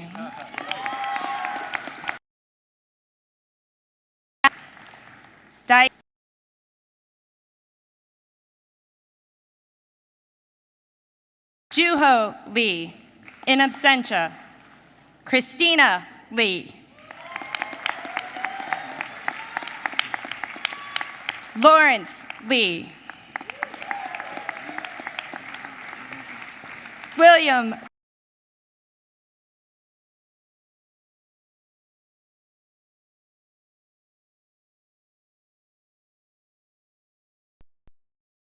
Matthew Lembo.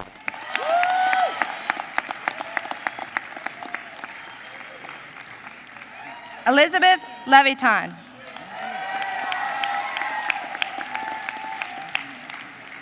Kimberly Lee.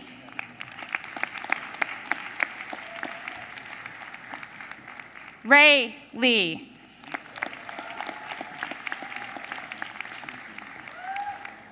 Usman Liaquet.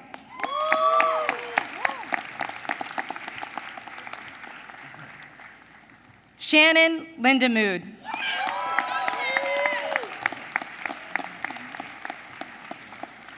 Antonia Link.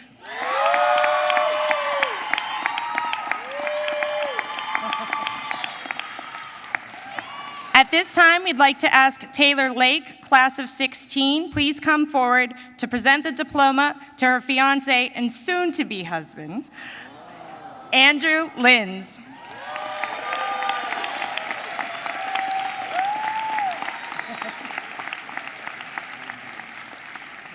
Jeffrey Locker.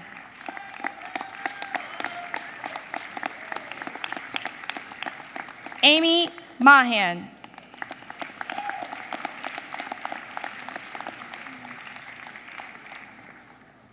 Vaishali Mona.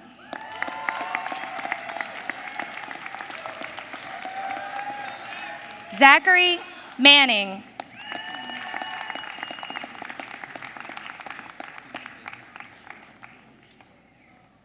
Evan Marov.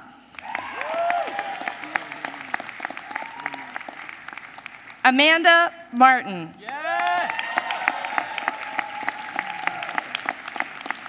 Zachary Martin.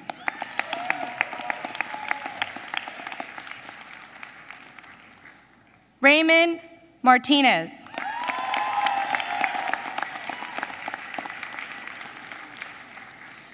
We are pleased to have with us today Miriam Crispo Mason, who will receive the diploma on behalf of her husband, David Mason. David is a U.S. Army intelligence officer and will soon be deployed to the Middle East. We want to thank David for his service.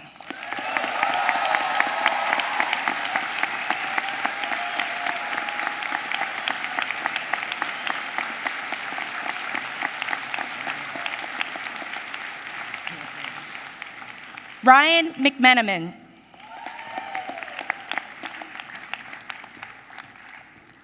Susanna Mederus.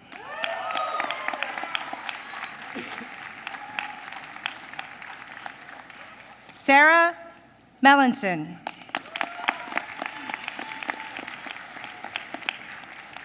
Alexander Mayer.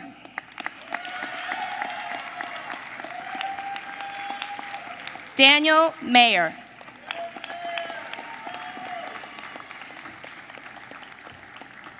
Meredith Mill.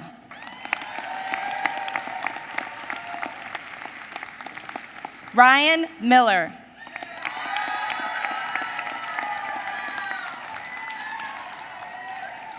Dmitry Molchanov.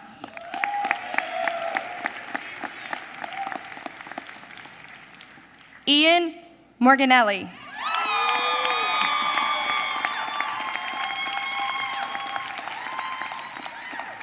Lacey Nemergut.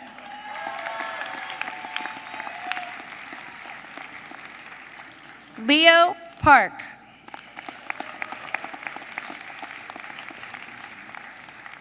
John Perrone.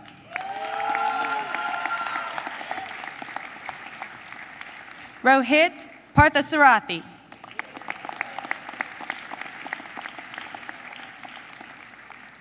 Vishal Patel in absentia. Andrew Patrick.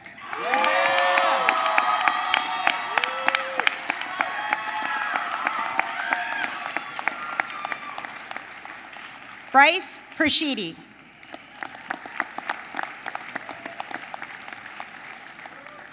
Timothy Fenninger.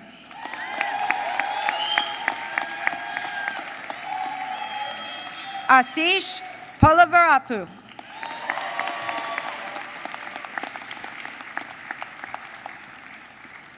Gabriel Pollock.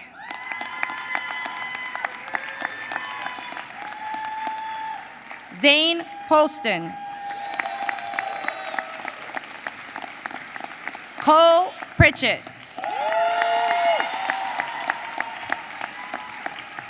Alex Randy. James Raths.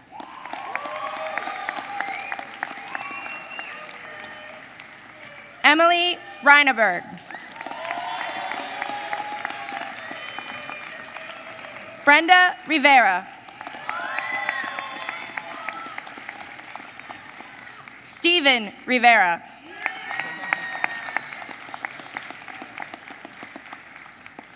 Samuel Rowe.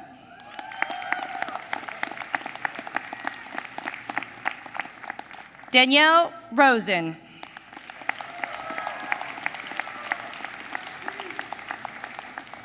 John Rostam.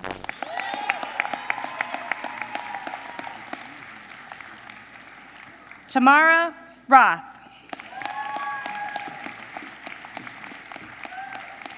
Jacqueline Rugart.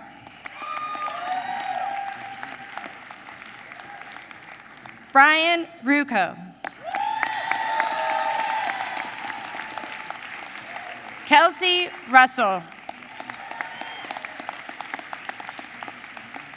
Adam Safadi.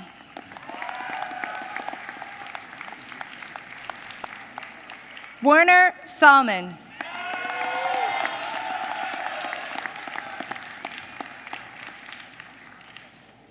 John Shippert with 18-month-old Mason.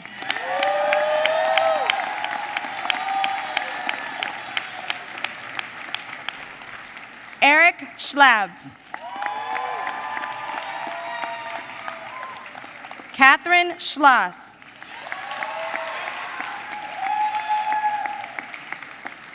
Grace Schmidt. Nicole Lynn Schneidman.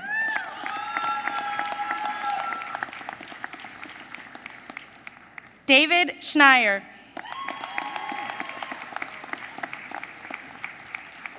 Morgan Schusterman.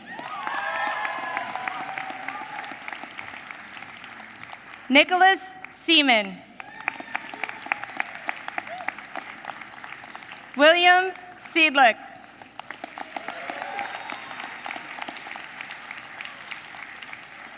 Ellison Selleck.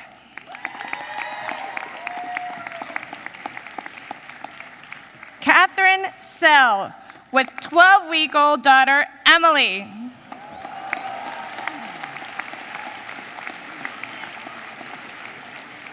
Matthew Sellers, in absentia. Min Young Song.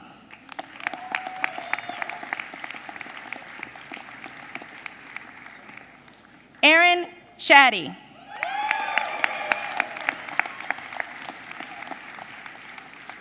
Atika Singh, in absentia. Evan Slovak. Ryan Smith.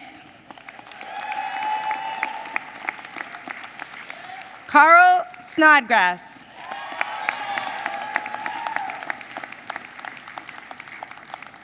Shilpa Soundararajan.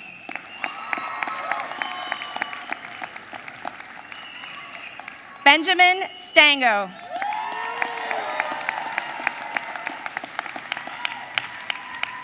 Andrew Steinmetz.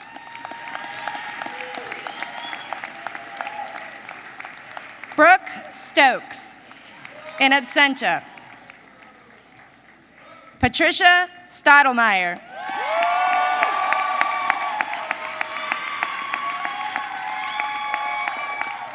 Jason Sugarman.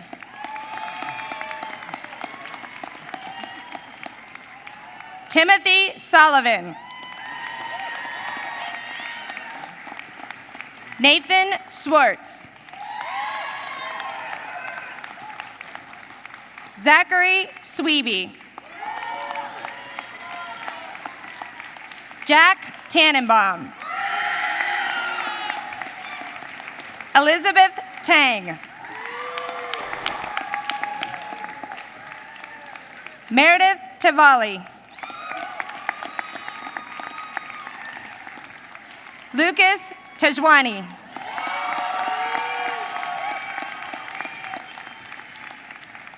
Jinwen Bob Teo.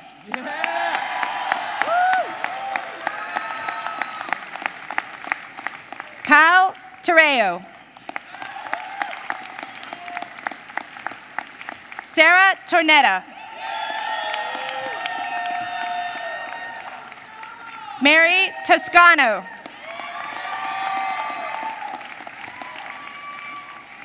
Paul Townsend. Adam Sow.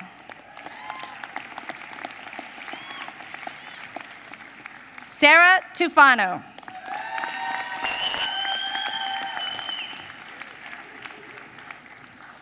Catherine Turner.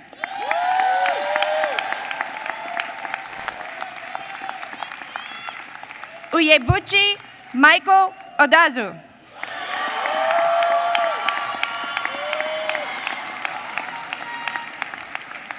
Alex Ucia. Sean Valancourt. Madeline Vaughn.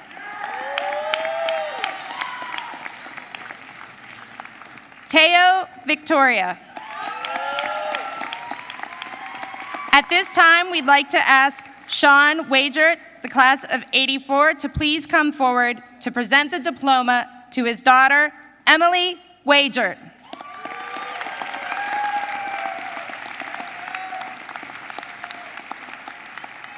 Ashley Walters.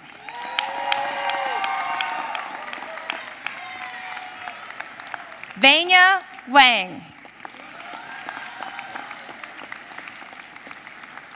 Esty Ward.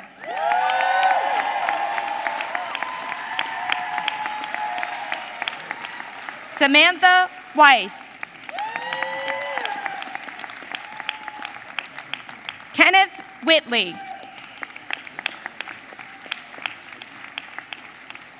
Tyler Williams.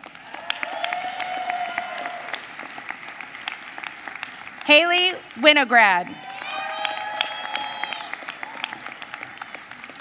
Sarah Winsberg. Tyler Winters.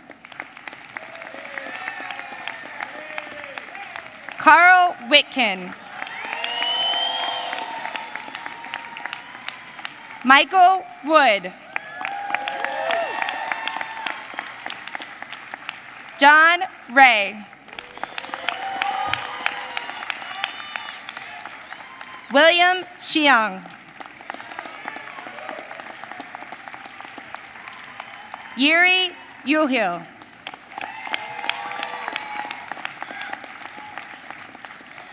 Kok Biel E.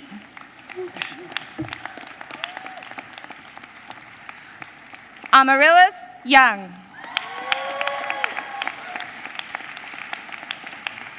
Melanie Young.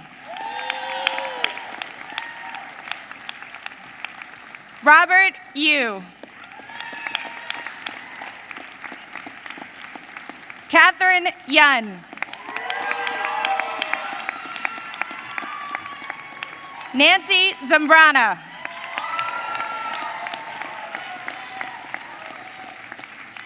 Boyuan Zhang. Georgie Yao.